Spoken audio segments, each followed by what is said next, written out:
देखो, pH value से related class 10th में क्वेश्चन ज़रूर पूछा सकता है बोर्ड एग्जाम में, कोई ना कोई क्वेश्चन ज़रूर आएगा। ठीक है, पीएच का वैल्यू का पहली बात, पीएच का फुल फॉर्म होता है पोटेंस हर्ड या पावर ऑफ हाइड्रोजन। एच लगा ना, H for hydrogen, power of hydrogen के लिए इसका फॉर्मूला होता है pH is equal to minus log H plus. ठीक है, एक और फॉर्मूला होता है H plus into H minus बराबर 10⁻14, वो अलग चीज़ है। तो आपको पीएच वैल्यू का फुल फॉर्म भी, इसका स्केल आपको समझना चाहिए। इसका स्केल जो होता है वो 0 से लेकर 14 तक होता है। कहाँ से कहाँ तक? 0 से 14 तक, और बीच में 7। ठीक है, अब आपको देखना है 7 से छोटी जितनी वैल्यूज होंगी वो सब एसिडिक, यानी कि एसिड, और 7 से बड़ी जितनी होंगी वो सब क्या कहलाएंगी? बेस। अरे मतलब 6, 5, 4, 3, 2, 1, है ना, ये सब क्या है? एसिड। जिसकी भी पीएच वैल्यू 7 से छोटी है वो एसिड है, जिसकी पीएच वैल्यू 7 से बड़ी यानी 8, 9 से लेकर 14 तक है वो सब बेस है। बेस और अल्कली लगभग एक ही बात समझा करिए, ALKALI अल्कली। ठीक है, अब एक बात, अब बची बात 7 की। तो 7 क्या है? तो 7 जो होता है न्यूट्रल होता है। 7 क्या होता है? न्यूट्रल। ठीक है, और 7 पीएच वैल्यू किसकी होती है? वाटर की। तो वाटर का कोई टेस्ट नहीं होता है। एसिड यानी कि खट्टी चीज़ है, बेस यानी कि कड़वी चीज़ है। ठीक है, जो जितना कम होता जाएगा एसिड में उतना खट्टा होता जाएगा, और जितना बढ़ता जाएगा उतना कड़वा होता जाएगा। ठीक है, पानी का कोई टेस्ट नहीं होता, टेस्टलेस होता है, इसलिए वो न्यूट्रल है। इसकी पीएच वैल्यू 7 है। ठीक है, अब जैसे क्वेश्चन आएगा pH value of basic solution. PH value of basic solution, इसका आंसर आप क्या टिक लगाएंगे? Greater than 7। ग्रेटर देन, ये ग्रेटर देन का सिंबल होता है, ग्रेटर देन 7। या आप इसको ऐसे लैंग्वेज राइटिंग में भी लिख सकते हैं, वर्ड में, ग्रेटर देन 7। 7 से बड़ी। ठीक है, 7 से बड़ी क्या है? बेसिक सॉल्यूशन है। ठीक है, क्लियर हो गई बात? ग्रेटर देन 7, और ये लेस देन का सिंबल होता है। अगर लेफ्ट की तरफ कोना है तो ये लेस देन का सिंबल है। और एसिड की वैल्यू क्या है? एसिड जो है लेस देन 7, लेस देन 7 यानी कि इधर जो होगा वो 7 से छोटा होना चाहिए। 6 हो, 5 हो, 4 हो, 3 हो, 2 हो, 1 हो। ठीक है, ये सारी चीज़ें क्या है? एसिड है। ठीक है, तो क्लियर हो गया होगा। सिंबल में कभी कभी आ जाता है तो आप कंफ्यूज नहीं हो। अगर कहें किसी सॉल्यूशन की पीएच वैल्यू 3 है तो वो कौन सा सॉल्यूशन है? तो आप कहेंगे एसिडिक, खट्टा है। ठीक है, क्लियर हो गई बात?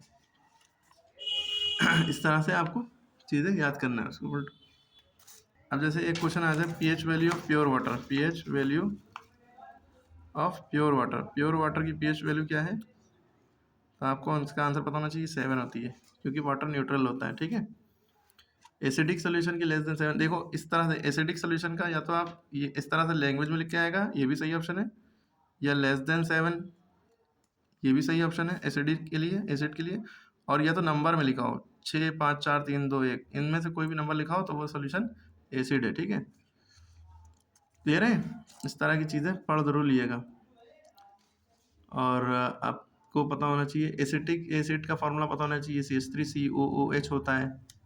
एसिटिक एसिड यानी सिरका, एसिटिक एसिड तो सिरका होता है, इसका फॉर्मूला होता है CH3COOH।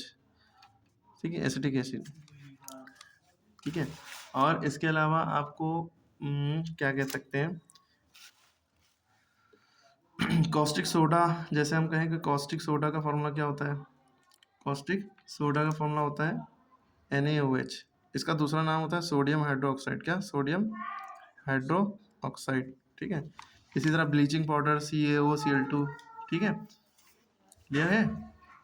इस तरह। अच्छा, एक चीज़ और याद रखिए, जिसमें H होता है, H प्लस, वो एसिड होता है, और जिसमें OH होता है, OH माइनस, वो बेस होता है, कड़वी। ठीक है, जैसे HCl देखिए ये एसिड है ना, और बेस के लिए NaOH, sodium hydroxide, caustic soda. ये होता है baking soda, sodium bicarbonate, Na2CO3। Baking soda क्या होता है? बेकिंग सोडा, इसका फॉर्मूला क्या होता है? Na2CO3। इसका नाम हो जाता है सोडियम, Na माने होता है sodium by sodium carbonate. Baking soda NaHCO3, sodium by carbonate है ना, कार्बोनेट। ठीक है, NaH आ जाता, H माने बाई होता है। ठीक है, इस तरह की चीज़ें पता होना चाहिए। कॉस्टिक सोडा आपको ये पता लग गया, NaOH, और बेकिंग सोडा NaHCO3। इसके बाद देखिए, ये चीज़ कन्फ्यूज़न बच्चों को होती है कि जिप्सम का और पीओपी का क्या फॉर्मूला है।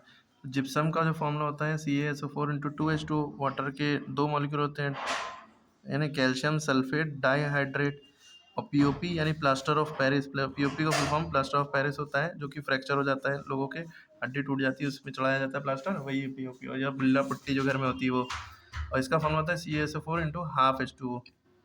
ठीक है, CaSO4 इंटू हाफ H2O, यानी याद रखिएगा। ठीक है, 2H2O तो इसको कहेंगे कैल्शियम सल्फेट डाइहाइड्रेट, इसका नाम भी याद रखिएगा। भाई कैल्शियम नहीं पढ़ते, कैल्शियम पढ़ते हैं, ये भी पता होना चाहिए। इसको पढ़ेंगे कैल्शियम सल्फेट हेमीहाइड्रेट, हेमी माने आधा। ठीक है, ये सब क्वेश्चन इंपॉर्टेंट है। अब method of preparation of POP कैसे बनती है भाई, तो तुम जिप्सम को लो, इसको 100 डिग्री सेल्सियस पे हीट कर दो, गर्म कर दो, तो ये बन जाएगा पीओपी। तो जिप्सम का फॉर्मूला होता है CaSO4 इंटू 2H2O, लिया हीट किया, CaSO4 इंटू हाफ H2O बचा, और 1/2 वाटर मॉलिक्यूल अलग हो गया। 1.5 में से आधा, ये आधा होता है, ये 1.5 होता है। ठीक है, इसको 3/2 को भी 1.5 कहते हैं।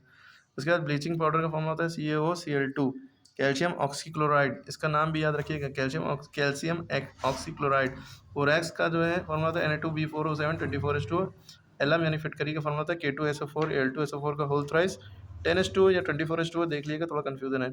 ये वाटर ऑफ क्रिस्टलाइजेशन कहलाता है, जो वाटर मॉलिक्यूल से पहले ये जो लगा होता है, कितने नंबर है, ये वाटर ऑफ क्रिस्टलाइजेशन कहलाता है, ये भी पूछा जाता है एग्जाम में। ठीक है, उसके अलावा अगर इक्वेशन है कि प्लास्टर ऑफ पेरिस को जब हीट किया जाए तो क्या होगा, तो पीओपी को जब हीट किया जाएगा तो पीओपी का आप कहेंगे सर देखिए, ये फॉर्मूला होता है पीओपी का हाफ H2O, और इसका ये भी फॉर्मूला हो सकता है कि 2 यहाँ पे लगा दो, हाफ यहाँ पे, ये भी फॉर्मूला हो सकता है। लेकिन अगर 2 वाटर से पहले लगाए खाली, तो वो जिप्सम का फॉर्मूला। ठीक है, तो हम इसको हम ऐसे लेके चल सकते हैं कि 2CaSO4 हाफ H2O हीट करेंगे तो कैल्शियम सल्फेट बचेगा खाली, वाटर मॉलिक्यूल अलग हो जाएगा। और कहेंगे जब बेकिंग सोडा को हीट, बेकिंग फॉर्मूला था सोडियम बाई कार्बोनेट, H जब लगा होगा तो बाई लिखते हैं, सोडियम Na माने सोडियम, H माने बाई, CO3 हमेशा कार्बोनेट होता है। सोडियम बाई कार्बोनेट को हीट करेंगे तो सोडियम कार्बोनेट अलग हो गया, पानी अलग हो गया, कार्बन डाइऑक्साइड अलग हो गई।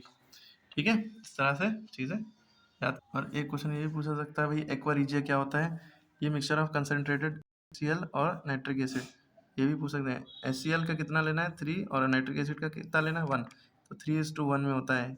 3 जो है हाइड्रोक्लोरिक एसिड, और 1 जो है नाइट्रिक एसिड, इन दोनों का मिक्सचर जो होता है वो एक्वा रिजिया कहलाता है। ठीक है, और इतना बहुत ज़्यादा करोसिव होता है ये, और ये गोल्ड को भी पिघला देता है, सॉरी गला देता है, इसमें गोल्ड भी घुल सकता है। ठीक है, बहुत इंपॉर्टेंट क्वेश्चन है।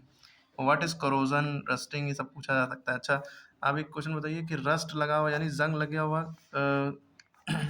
लोहा भारी होगा कि विदाउट रस्ट, तो याद रखिएगा रस्ट लगा हुआ भारी होगा। आप सोचेंगे जंग तो खा जाता है, नहीं, रस्ट का अपना भी वेट होता है। ठीक है, तो रस्टी जो होगा दादा वो भारी होगा, हैवी होगा, ये क्वेश्चन पूछा जा सकता है। ठीक है,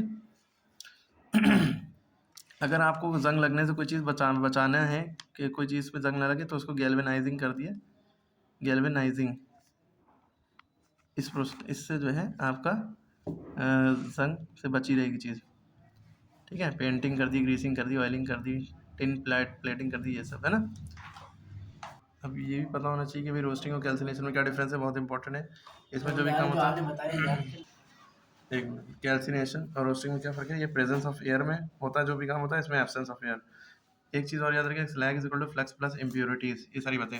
और कौन सी चीज़ में कौन सा प्रेजेंट होता है, जैसे इमली में कौन सा एसिड होता है, टेमराइंड में कौन सा होता है, टार्टरिक एसिड, है ना, टार्टरिक एसिड, टार्टरिक एसिड खट्टी चीज़ है ना, खट्टी चीज़ एसिड ही होती है। और लेमन में कौन सा होगा, सिट्रिक एसिड, है ना, लेमन में सिट्रिक एसिड। टोमेटो में कौन सा होगा, कमेंट करके बताइएगा। ठीक है, इसी तरह सारी चीज़ें पता होना। मीथेन, इथेन का स्ट्रक्चरल फॉर्मूला वो सब पता, का फॉर्मूला होता है CH4, इसका इस तरह बनता है ना, 4 तरफ है। इथेन का फॉर्मूला क्या है, इथेन का होता है C2H6, इथेन हो गया। ठीक है, clean H2 clean, CH3 methyl होता है। ठीक, H जो होता है एल्कोहलिक ग्रुप होता है, एल्कोहल। ठीक है, एल्कोहल के लिए लगता है। C2H5OH जो है एथिल अल्कोहल है, अल्कोहल। ठीक है, एथाइल अल्कोहल है। और इसका IUPAC नेम होगा इथेनॉल, इथेन OH है ना, इथेनॉल। C2H5CHO होगा, प्रोपेन हो जाएगा। इस तरह सारी बातें पता होना चाहिए, सही से पढ़ा होना चाहिए आपने। ठीक है।